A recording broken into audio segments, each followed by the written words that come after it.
Magandang araw po mga boss. May mga available po tayo mga itak, mga gawang Quezon Province po. Ayan, 16 pieces.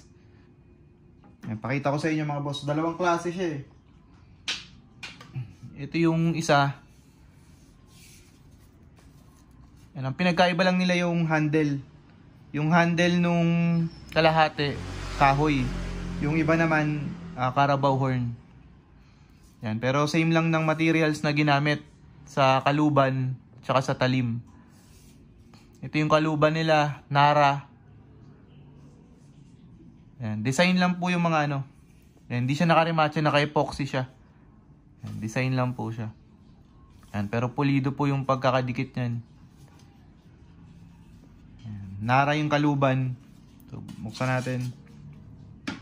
Molye yung talim. Ayan, oil quench. Ayan yung kapal niya. 15 inches yung haba ng talim. Yung iba, maabot ng 15.5. Sagad na po hanggang dito. Hanggang sa may ferrule dito. Ayan, dahong palay. Mga gawang Quezon Province po ito. Yung ferrule niya, brass. Ayan, tapos yung kahoy na ginamit dito, Ibano wood. Para siyang kamagong, matigas. Yan, yung tang niya, rat tail, nakapin. Nakapin siya. Itong pangalawa, design lang po yan. Ito yung pinakapin niya. Yan, ito design din. Rat tail siya. Tapos nakapin. Molye yung ano, talim. Yan, maganda siya. Pang utility. Ayan, makapal din yung talim. Ayan, so shoutout sa artisan natin from Quezon Province. Ito yung kahoy na ano, handle. Yung itong isang klase, Carabao horn naman. Ayan, Carabao horn yung handle niya. Same materials din. Ang pinagkaiba, tagusan yung tang nito. Rat tail din siya. Ayan, pero hindi siya nakapin. Design lang po ito. Ayan. Rat tail yung ano, tas tagusan sa Carabao horn. Ganoon din, Nara din yung ano, kaluban niya.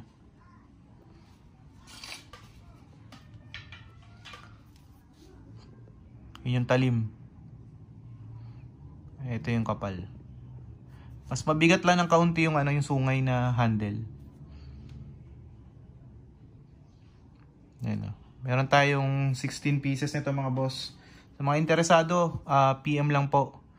Yan, sa mga nakakapanood sa YouTube, andyan po sa description yung ano, yung link ng Facebook page natin.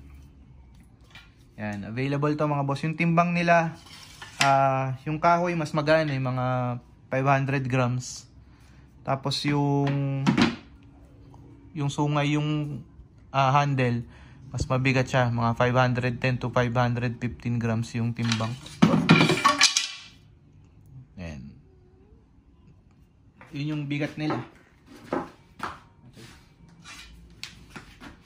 Ayan. Ito po yung kaluban nila, Nara. Ganda. Sa mga interesado mga boss, PM lang po. Ayan, dahong palay na gawang Quezon. So, dalawang klase siya. Yung isa, kahoy yung ano, kahoy yung handle. Yan, nakapin, pintang. Yung isa naman, Carabao horn. Hindi siya nakapin pero tagusan naman siya. Yan, available yan mga boss, dahong palay na gawang Quezon Province. Yan, so salamat mga boss, PM lang po. Thank you mga boss, thank you po.